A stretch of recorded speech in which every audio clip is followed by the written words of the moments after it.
A Heber Springs high school student being called a hero after saving his grandfather's life. And he says it's all because he listened in class. Our Claire Kreitz sat down with him and has more on this story. Claire? Well, we all heard it growing up. Pay attention in school because it could be the difference between an A or a B or even what college you get into. For one Heber Springs student, what he learned in health class was vital in stopping his grandfather from bleeding out when an ulcer ruptured.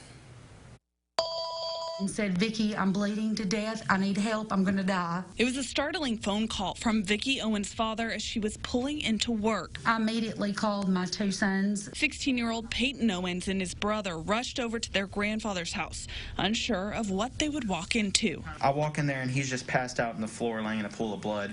And I see his leg has blood all over it. Like many who find themselves in this kind of situation, Peyton wondered, what should I do? But without panic, he thought back to a health class from 1 year ago. CPR, how to use a defibrillator, stopping a cut, and then tourniquet. That lesson on tourniquets, now vital in keeping his grandfather alive. So I had grabbed the towel first and put it on there, but it didn't really work, so I just kind of used it to just hold right there.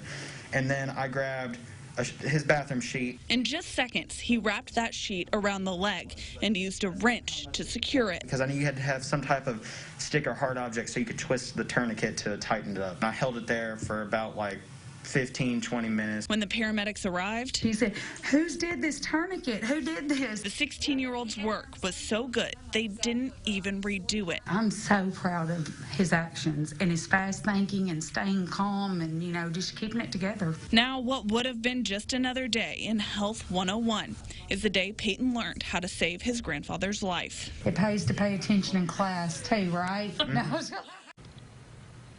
Peyton's grandfather is back home and recovering. Peyton will be honored tomorrow at school for his heroic actions. Back to you.